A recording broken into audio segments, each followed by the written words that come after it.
internal services. So as how we've defined that for this conversation is administration. CJCC, I don't have Mike here. He's on vacation. We're going to hear more from criminal justice next week. So Mike will be participating in those conversations next week. Sustainability, Jasmine's on the line with us, and maintenance and IT. I will start off what I'm sure will be a bustling conversation on the changes that we made on administration and administrative services. So for commissioners, those are pages like 27 was administration, and administrative services. We've merged administrative services into administration. So if you review those pages, you're going to see it's going to be kind of it's going to be a lot of jumps because we're combining things from administration and administrative services, if that makes sense. Overall, there was no overall increase to those two departments, but it does look a little difficult or different because we've combined the two.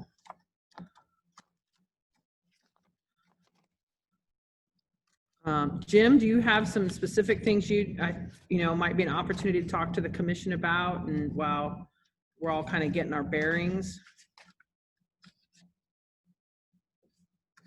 You're on mute, Jim. All right, sorry.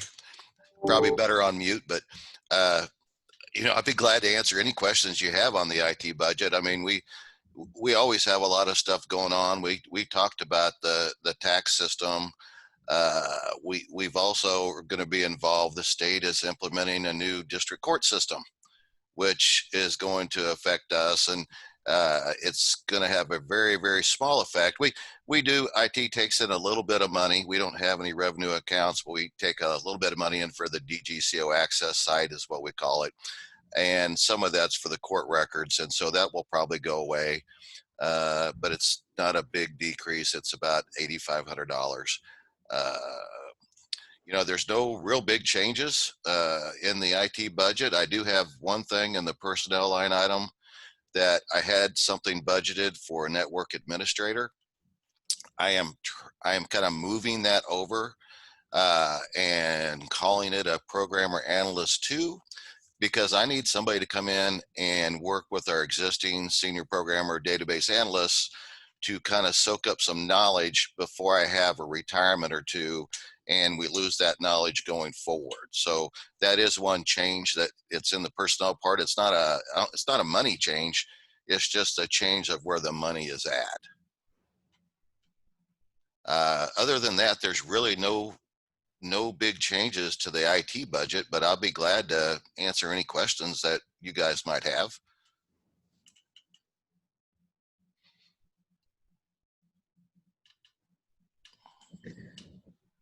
There are no questions on IT. We also made some changes on maintenance in the maintenance budget and fairgrounds. So when I started here, we had a separate department budget for fairgrounds and a separate department budget for maintenance. And in terms of some of the like contractuals and commodities, that makes sense to sort of separate out what goes to the fairgrounds and what's used in general maintenance. But staffing really is what never seemed to really make sense. The fairgrounds staff that used to be in the fairgrounds budget really serves the whole county. So we made a decision and we always were struggling to figure out who was where in terms of Dave's direct reports and how that worked. So we simplified that by combining all the personnel under one budget. And I think Dave, and you can correct me if I'm wrong here, we moved everybody to maintenance. That is correct. Okay. And that's on page 38, commissioners are looking. Also, I think you'll see in that budget, we have anticipated that we will lose revenue from the city of Lawrence. They reimbursed us a proportional share of their use of the law enforcement center. And so in 2020, you know, we estimated we would receive almost $30,000 in revenue from them. We're on track to do that. Our anticipation is that they will move out of the law enforcement center by the end of the year, and we will not have that revenue in 2021. Actually, in Cami, I'm looking at that now on page 38, and it looks like we don't have the revenue in the reestimate. Okay, I'll check on it. Okay, thank you.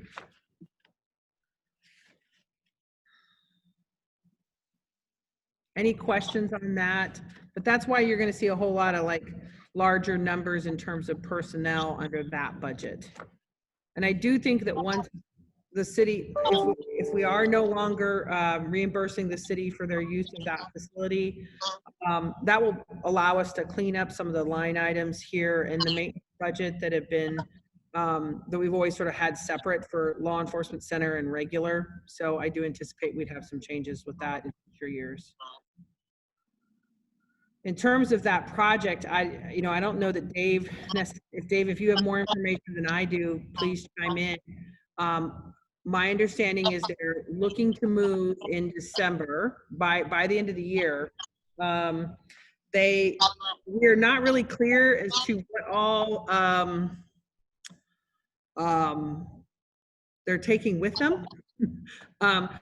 We think they're leaving most of their furniture and so forth, and they're getting all new stuff at the new building. So I do anticipate that's going to be a combination of thank you. We've got some hand-me-downs, but also some stuff that we may have to surplus, and so that they're just going to leave.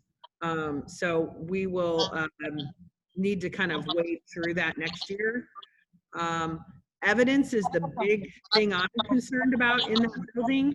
Currently, right now, we have, hey, Dave, can you mute? I don't know if is that just me or is everybody else hearing that? I'm hearing it. Yeah, I could hear it. And yeah, he was the only one that wasn't muted. Thanks, Jim. Thanks, Dave.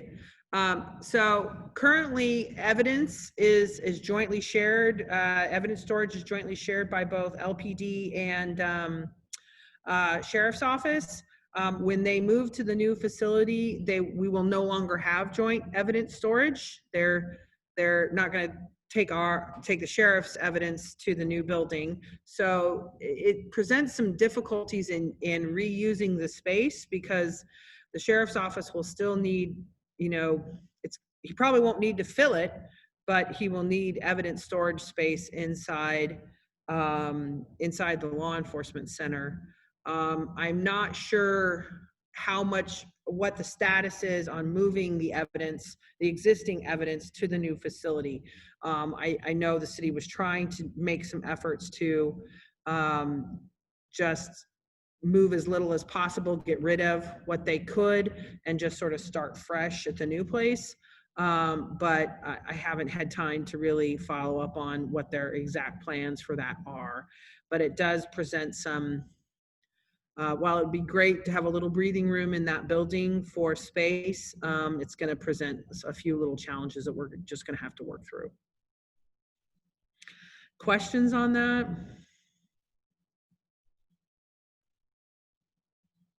Sarah, since we're talking about maintenance, I wondered about the human services building. I didn't know, has that impacted our budget at all? Are we seeing revenue coming in from that? Yeah, so, and Cami can help refresh my memory on this, and Dave and Brooke, we are, but I think everything we're keeping in the Valley View Fund, is that correct? Someone? The rent? Yes. Yeah, that sounds right to me based on our discussions. So that's actually something, it's a good catch, Commissioner. We traditionally have not budgeted the Valley View Fund because it doesn't receive tax support. And it was sort of an old equipment reserve fund, but now that as we begin to kind of use it as more of a enterprise fund, your new word from last night, in terms of supporting that building, I'm wondering if we should we could probably get a report on that you could at least see, and then we could see about including that in our budget documentation so you guys could see that. Does that sound reasonable? Cammie and Brooke, could we get them kind of a review of the Valley View Fund? Yeah, I can actually make something like these budget documents. So we can certainly get you something. That'd be great.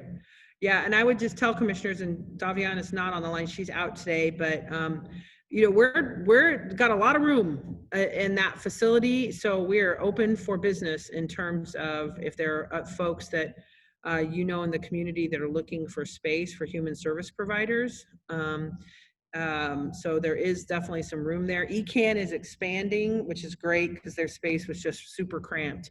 But there's still some significant space available. And Dave has a staff person working in there. 3/4 time, Dave? Half time?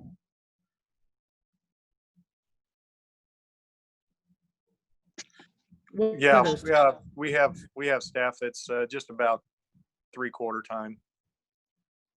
So we have, and I believe we have received the check from United Way with their reserve account funds.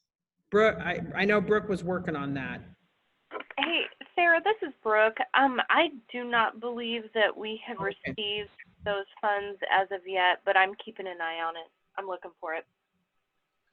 Might have you follow up with Daviana when she gets back, and we may need to bug United Way again that we've not received the payment. Yep, no problem. I know you're not forgetting about it. I just want to keep that space in mind. When we heard from the Children's Center yesterday, that bubbled up in my head about, I wonder if that would be, especially if they're asking us to support it at the level we're supporting it. Yes, certainly. That could be definitely be a location that could be used.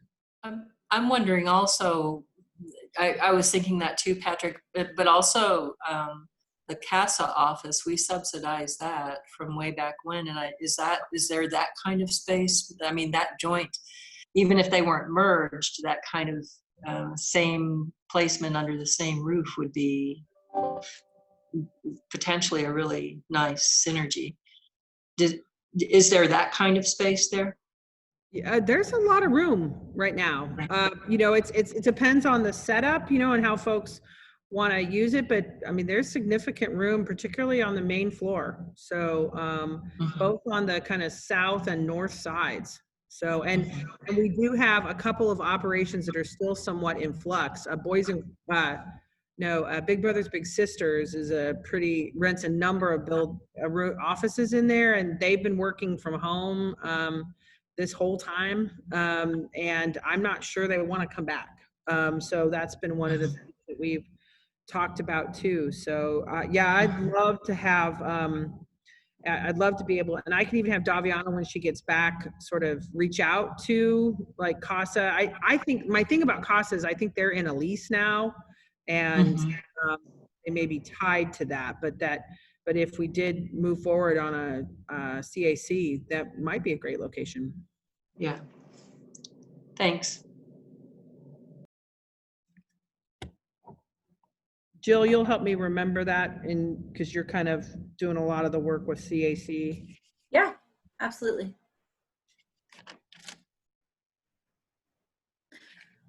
I think that space keeps bubbling up as an ideal location to do some sort of, at some point in the future, the need for community resource navigation continues to be something that comes up. There's organizations that do it for targeted populations, but there are no place-based places in the community where folks can go and try to just figure out where resources are available, especially for folks. What's the conversation that has come up in our recovery group, the Housing and Human Services, is there's a lot of folks that don't have internet access. And, especially when you have challenges accessing the library, given the staging and the number of folks that they can and can't allow in there, thinking about what place-based solutions there are for folks that are just trying to understand where they can get some support and assistance continues to be something that comes up. Yeah, my hope is that now that the library is open somewhat, that maybe some of that can be helped. But it definitely has been an issue over the last several months, for sure.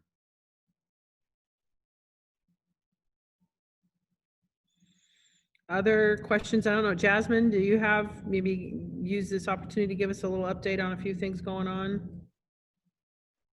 Yeah, good morning. Jasmine Moore, Sustainability Director.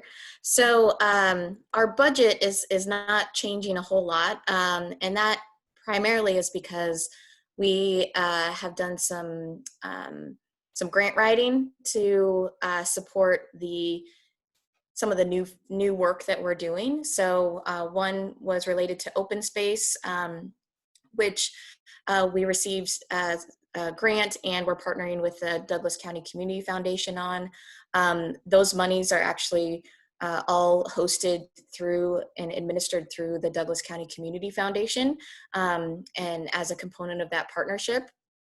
So that money won't even show up on any of the books in terms of Douglas County's budget. And we are in the process of writing several other grants for some other projects that we're working on. So if you look at our budget request, the only changes really are one related to recycling services that we offer for those in the county who don't have curbside recycling. Those costs are going up because we've increased the amount of pickups per week. We started that several months back, and it seemed to be going really well. But these last few, or really the last month, we've still seen a significant increase in the utilization of those services, and we think that's probably because people are at home and cleaning out things and needing to get rid of things, and they want to do that in a responsible way as much as possible, and recycling. So we're actually in the process of evaluating that and seeing what we can do to support that. So the recycling services for next year, the budget increase just a little bit to accommodate the continuation of at least twice a week pickups at 4 of our sites.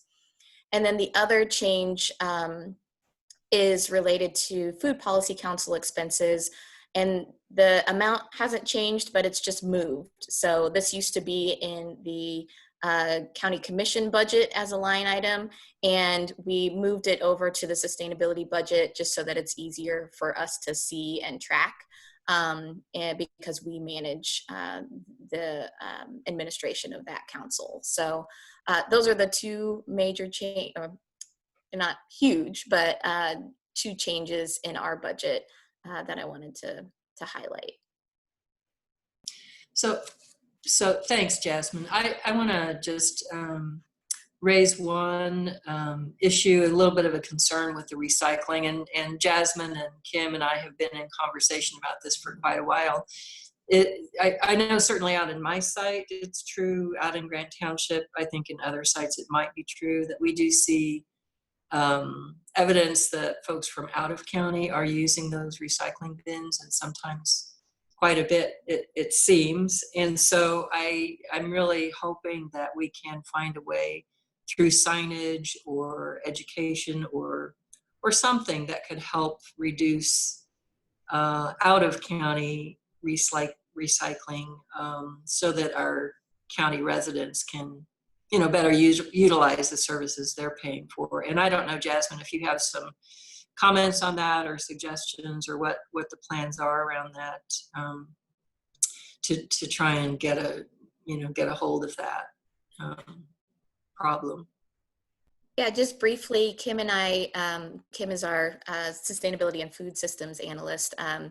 We talked about that earlier this week, and we're going to work with the hauler to see if we can do some more data collection, and we're bringing on a new intern, and so hopefully we can do some more research just to see what behaviors there are and how we can encourage change of behavior to make sure that we have capacity to support our county residents in recycling.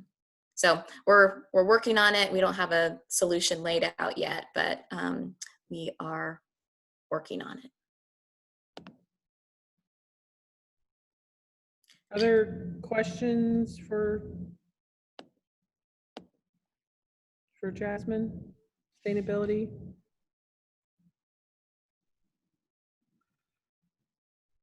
Well, we're at about 10 o'clock and we're about ready to move on to ECC. I want to thank this group of folks too, as well, for all their support during this. It's been a rough year, a lot of challenges, and Jim's team, like, I would be remiss if I did not take this opportunity to talk about how flexible they have been to basically change everything on a dime and make sure that everyone in the, as many people as possible at the county had the ability to work from home. I know he got lots of grumpy emails from a lot of grumpy employees, and he has just done everything he can to sort of help keep us safe, our systems safe during this process, and really allow for this flexible work environment that we all had to learn in like a week. So thank you, Jim. Yep, we appreciated the challenge, and we were fairly well prepared because we already had some things in place. So it was fun. Seems to be working well.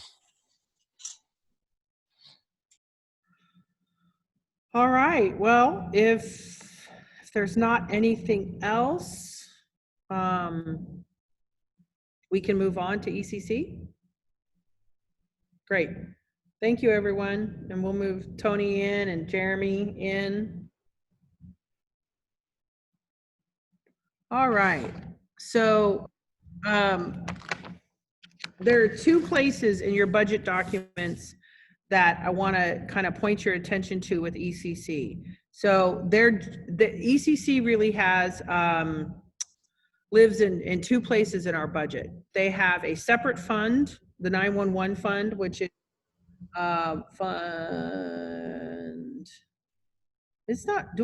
emergency telephone services. So Fund 235 on page 99. And then they also have money, they also have most of their expenditures come out of the general fund.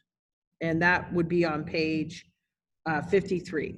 So I think it's worth going to page 99 for the emergency telephone fund and talking through that. And I am just knowledgeable enough to be dangerous when it comes to the 911 fund, although I've been working with them for a long time.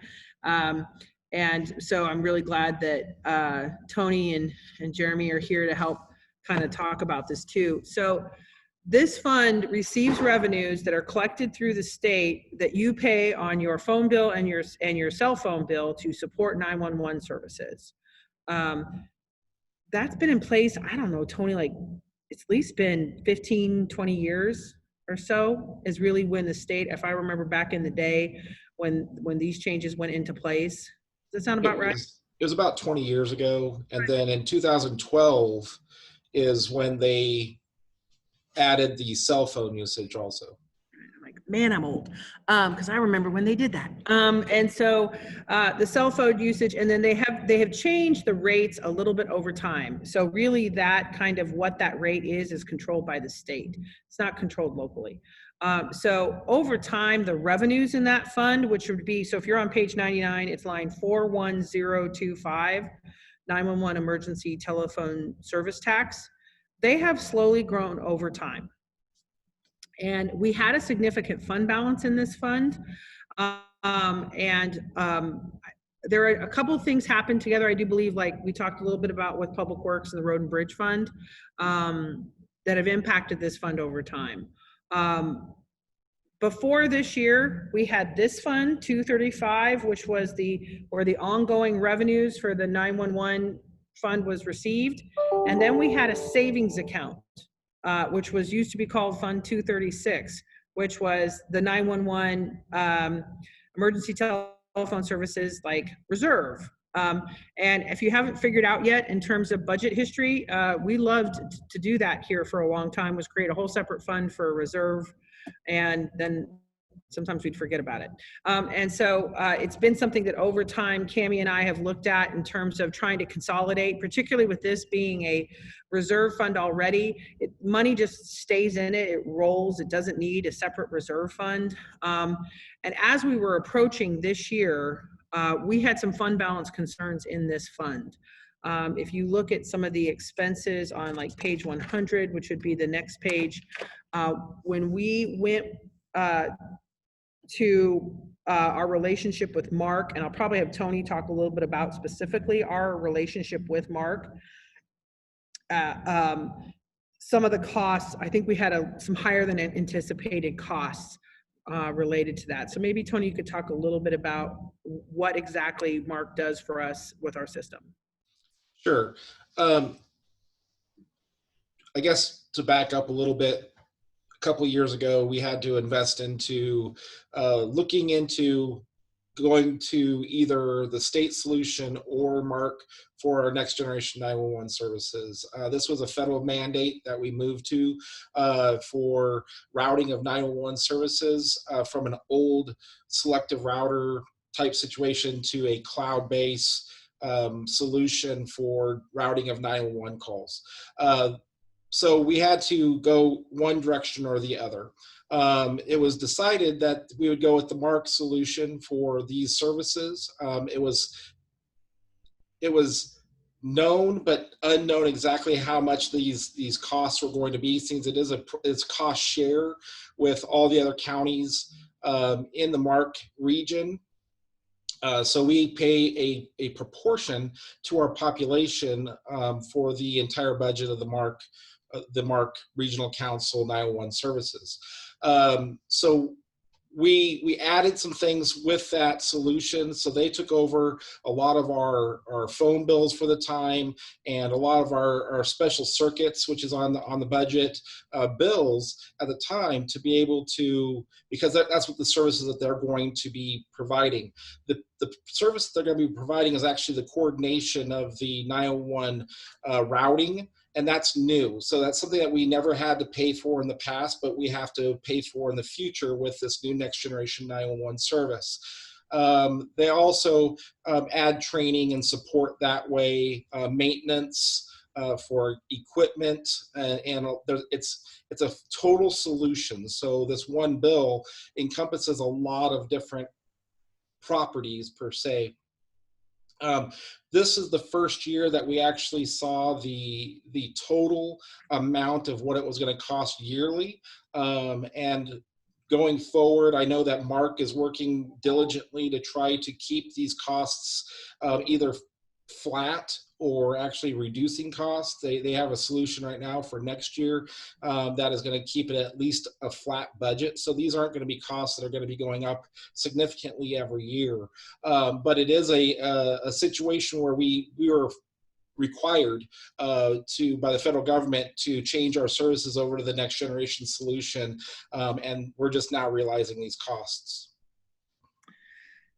Thanks, Tony. And yeah, and in addition to the Mark costs that hit this fund, you know, we've always, or not always, for the last several years after our upgrade to of the center and of the it's P25, right? P25 911. Our contracts and software agreements with Motorola, which supports all of our equipment and our ongoing software for that equipment, have come out of this fund as well. And those costs will grow over time.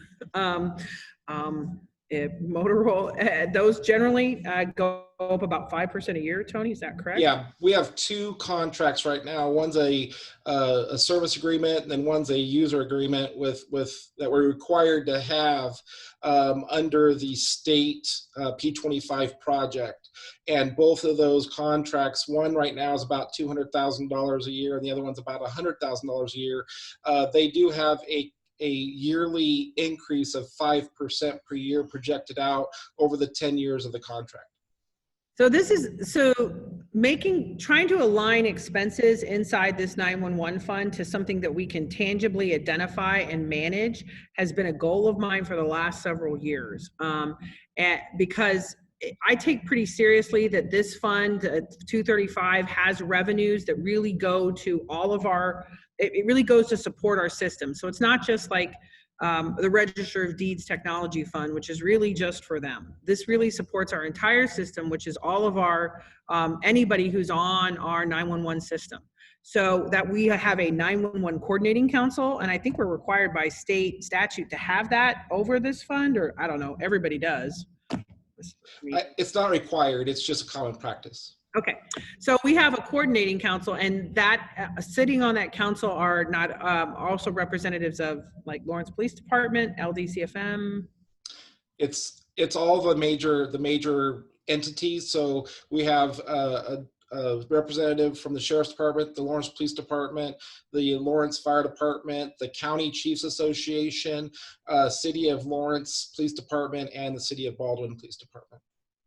And so that group to me really provides some oversight and some advisory capacity for the work that ECC does and the expenditure of these funds to make sure that the system is robust.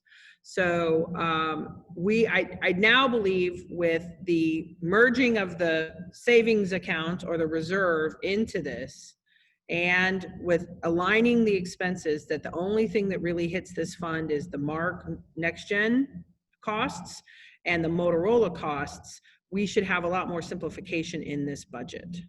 But what it did do was move some expenses over to the general fund.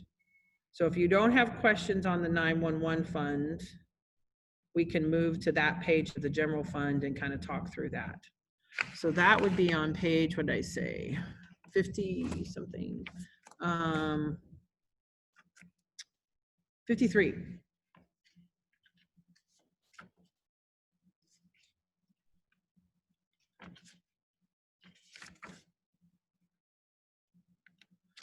So when we saw that we were having that we had some fund balance had depleted in that 911 fund, and we were approaching this budget year, we were going to align the expenses the way we did.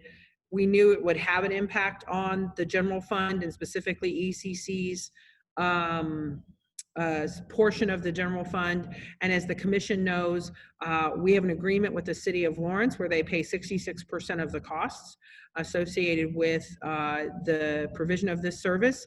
And then we have an agreement with the City of Baldwin and the City of Eudora to pay $20,000 and $25,000 respectively into the service of the fund. So this fund received a few of what I would call just sort of, I don't want to call them miscellaneous expenses, but I definitely would say they were things just not associated with MARC or the Motorola contract that we made sure came back into this budget so that we could have them here. And with that, you know, and I think at first we were concerned that that would be a pretty significant increase to the City of Lawrence as we approached their agreements. But over the last several years, we had a pretty decent cushion in our overtime budget. And as the commission knows, we tell the city what we are budgeting, what we budget for the expense on ECC, but we only bill them the actuals. So, and because there have been significant savings inside overtime,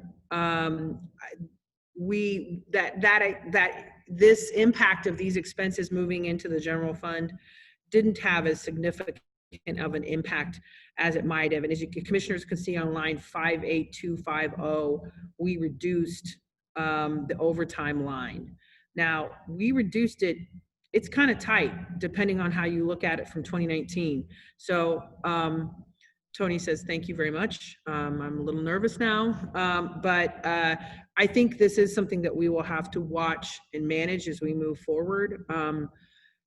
And I'll let Tony talk a little bit about, you know, to me, having worked, I've worked on budgets for 911 for a long time now, and I always feel like the number one thing you talk about is recruitment and staff retention, and the fact that This is just a field that is incredibly difficult for us to find and maintain qualified staff. And it's not necessarily an issue, it is a national issue. And so maybe, Tony and Jeremy, if you have some things to add on staffing and kind of your current vacancy levels and some of that might be helpful for the commission. Sure. We struggle just like every other 911 center in the nation, but we're actually better off than some. Our partners across the county line in Shawnee County, we just found out yesterday that they're down 11 people. We're currently have 5 vacancies. We anticipated to not have 5 vacancies at this point in time, but with the COVID-19 shutdown of the building and making sure that our people were safe, we suspended recruiting and hiring for the first half of the year. Thankfully, though, we have a decent pool right now, and I don't know, in the past we used to have 50, 60, 70 applications. We feel lucky to get 13 applications right now. But out of those 13 applications, we've actually set up some interviews for next week. Actually, we have 4 individuals coming in. So we're hoping to shrink that vacancy level by half by the end of this year. So we feel pretty lucky that we're in that position comparatively to some of the other centers that are struggling even more mightily with staffing. Retention levels right now is actually very good. The only person that we've lost in the last year is a part-time person that we thought that actually stayed longer than we anticipated them to. So we feel lucky that we can maintain that, and that's one of the driving forces between what Jeremy and I are doing right now in the center, is just to make their jobs easier during this pandemic and through everything that we're doing, making their job easier, more succinct in what they do, and makes it so that they feel comfortable coming to work every day, even though we're in the middle of this crisis.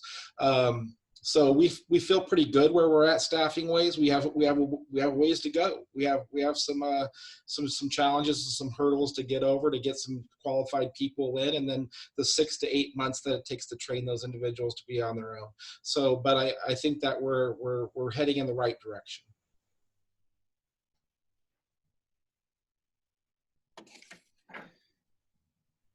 Questions for Tony?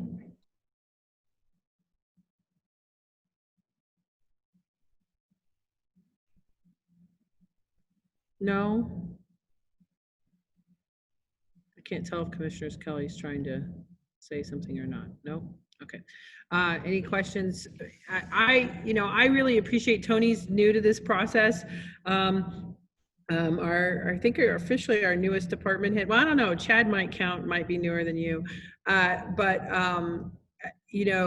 His ability to dig in and understand this budget and try to help us align these expenses, really important. The Stratford Water Tower conversation that the commissioners heard about yesterday, he really gets put into the kind of what I would call the front lines of our relationship with our community partners in terms of how we jointly operate a service. And so it is, as someone who navigates that field, it's not always easy. And so I really appreciate Tony's willingness to help us out in this area, and his just deep knowledge, and now with Jeremy on the team too, just incredibly deep bench on a lot of very technical information that basically we all rely on to stay safe. And it's incredibly complex and hard and difficult, and we need people like Tony and Jeremy and their whole team to really be a part of what keeps us safe and allows us to communicate in the case of emergencies. So thank you guys for that. I did have a quick question for Tony. Sorry, my computer decided to have a mind of its own there for a minute. Tony, have you communicated all with Peasley Tech as a way of training future employees? I know that emergency, now my mouth had a mind of its own. Emergency communications nationally has been recognized as a really hard to fill position. And I think Kevin Kelly there would be really interested. They have some more space than they've had before. And when we think about retraining folks who may be losing their jobs now, emergency communications may be this might be a great opportunity to access some funding to get an emergency communications training center up and running. So I would just encourage you to, if you haven't thought about that, to reach out to Kevin. Maybe you've already thought about it. We haven't thought about Peaslee Tech, which we will look into. Washburn Tech in Topeka has also a program that's existing that actually Jeremy and I were just talking about yesterday. So it is on our minds. It's on the forefront of our minds, because we know that anytime that we can get good qualified people that understand what they're coming into a 911 center, that's the hurdle that we don't have to jump. And that's one of the biggest problems that we have with bringing new staff in, is that the idea of the community, what a 911 dispatcher does, and the reality of what a 911 dispatcher does is sometimes not cohesive. So yeah, we've actually been looking at that, and well, at least with Washburn Tech, and then I will reach out to Peaslee Tech and see what they have available, or if they want to develop something to implement, because the staffing issue in not just our county, but for all the counties around us, for a 911 center, I do not see going away anytime soon. And actually, with the new next generation 911 that we were already talking about, I think those challenges might actually become even more challenging, because it's the amount of information that we're going to be receiving in is going to be more technical, and we're going to have more people in the centers to be able to sort through all that information that's coming in. I just think that'd be great. I mean, the purpose of that center is to train. I mean, we provide a lot of funding for Peaslee Tech, and if we're having problems filling spots, we should be using Peaslee Tech to help fill our spots. So sure, appreciate you reaching out. Yeah, we'll go ahead and we will reach out with them and have a conversation. Yeah, and Tony, let me know if you need any help with that, with my contacts with Kevin and Bill or Michelle, like we could find some ways to help assist with that. Okay, great, thank you. Other questions for Tony or Jeremy? Well, thanks, guys. Well, thank you. You're welcome to hang out if you want while we talk about our new fire district and the rest of our emergency services partners. But I guess if we've got folks here, I don't know if Chief Baxter's here yet. Maybe not. So we may need to take a small break. We are running a tad. Anybody else in there? Yeah, we're running a tad bit ahead of schedule. So my hope is that Chief Baxter's able to sign on soon. Robin, can you make sure you send the updated links to Chief Baxter? I did. I talked to him. Okay, he's on his There he way. is. He disappeared. Sweet. Thanks, Tony and Jeremy. Thank you. Thank you. We're going to take 5 or not? I think we can take 5 while we get Chief in. Okay. Thank you. Thank you.